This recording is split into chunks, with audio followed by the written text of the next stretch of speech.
Today, we're looking at something absolutely fascinating. It's a hidden 10-year stretch of your life that quietly decides whether you retire wealthy or whether you spend your 70s doing math on a napkin every single time you go out to dinner. Almost nobody sees this stretch coming. And honestly, by the time most people realize what it was, the window has already closed right behind them. So what is this hidden 10-year stretch that quietly decides if you retire wealthy or broke? Okay, let's dive into this. We're going to uncover exactly which decade holds this immense power, why it works the way it does, and most importantly, what to actually do if you happen to be standing right in the middle of it today. It's really a mystery that hides in plain sight. Section 1, the compounding myth. To understand this hidden window, we first have to look at a classic piece of financial advice.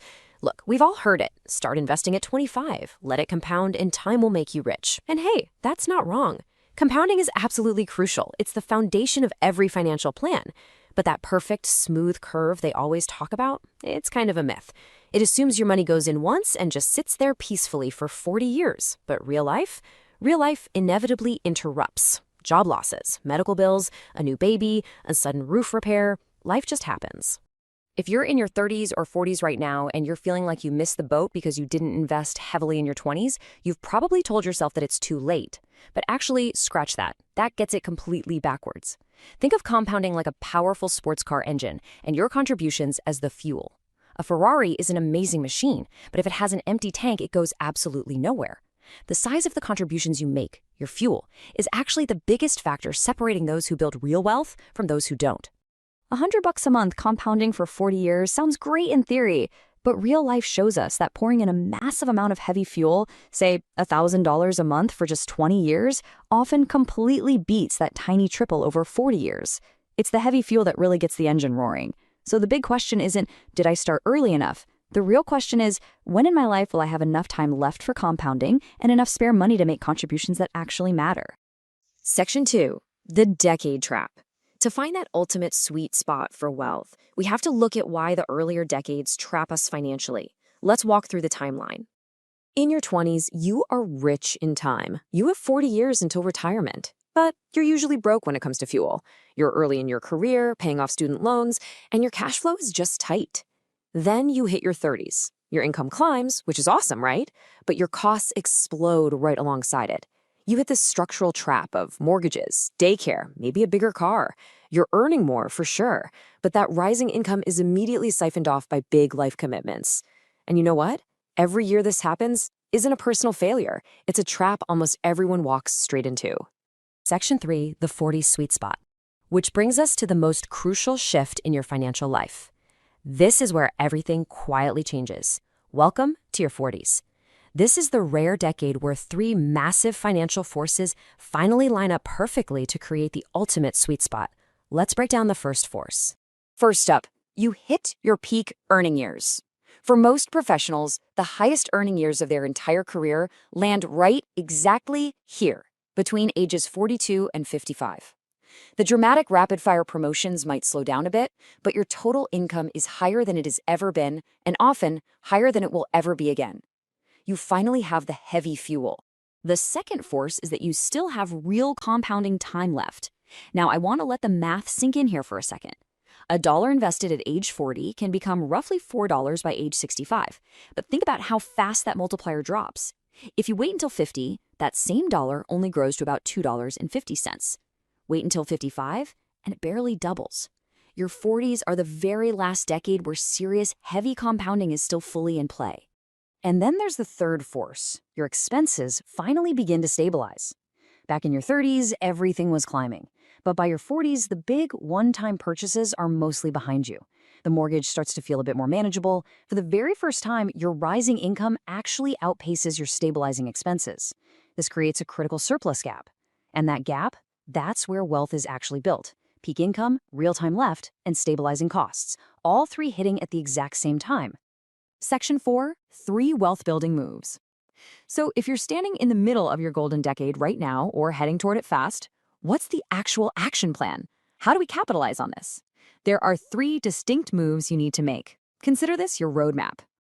Move number 1 is to protect your fuel supply. Your entire plan depends on your income actually showing up.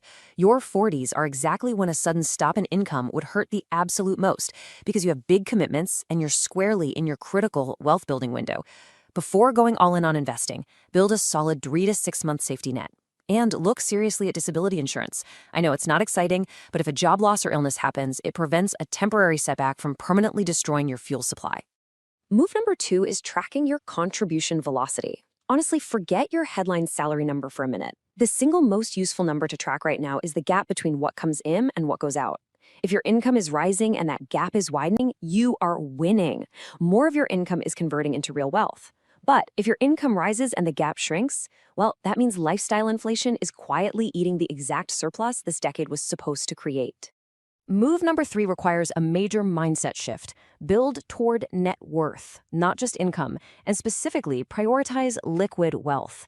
Look, a paid-off $10 million mansion is wonderful, but it's illiquid. It can't pay your electricity bill in retirement. You need liquid wealth, like savings, investments, and retirement accounts that you can actually access and turn into income when you need it. Section 5. The invisible wealth gap. Let's see how all of this builds in the real world. I want you to picture 2 people. They're both exactly 40 years old, they both have $80,000 already invested, and they both earn $120,000 a year. Same age, exact same starting point, but they take drastically different paths through their golden decade. Path A stays steady. They invest 15% of their income consistently every single year, all the way to age 65. Thanks to steady compounding, their portfolio grows past $1.1 million. Now, Path B takes the totally different route. During their 40s, they only invest 5%, using the rest of their money for lifestyle upgrades. At age 50, reality sets in, panic hits, and they suddenly jump their investments to 15%. But because they missed that crucial compounding window in their 40s, their portfolio only reaches $650,000 by age 65. Just think about that staggering gap for a moment. $450,000. That massive difference is the literal cost of missing the compounding window in your 40s. They had the same income, the same starting point. The entire difference was created by what happened in just one single decade. So where does that money actually go? It vanishes into 5 completely normal feeling decisions. Number 1, housing upgrades. The real cost of a bigger house isn't just the higher mortgage, it's the investment growth you gave up on that extra money. 2, premium vehicles. Higher payments, insurance, and maintenance quietly drain hundreds of thousands in lost compounding over a decade. 3, education costs. Paying for private schools or college can cause parents to pause their own retirement investing. 4, career stagnation. Staying in a comfortable role instead of taking a higher-paying opportunity literally costs you vital fuel. And 5, lifestyle inflation. Keeping up with friends who are taking vacations or renovating homes. Time already spent can never be bought back, and matching every single upgrade carries a massive, invisible price tag. Section 6, 2 futures, 1 decade. This really brings us to the human element of all this. We've looked at the math, but what this all boils down to is your life. I want you to picture 2 very different versions of yourself at age 70. In one future, you're financially relaxed, you travel when you want, you're calm, and an unexpected bill doesn't wreck your entire month. In the other future, you're stressed. Every single expense gets calculated carefully, you're budgeting constantly, and you're doing math on a napkin at the dinner table. And here's the thing, neither of these outcomes is a product of luck. Both of these futures are built by the small, reasonable feeling decisions you make right now, between the ages of 40 and 50. Look, your 40s are going to pass no matter what. The decade will come and go. The only real question is which version of your 70s you are quietly building right now. And I don't say this to pressure you. It's actually a profound opportunity to take complete control of your golden decade while you still have the time and the fuel to do it. So what does this all mean for you? Which future are you building?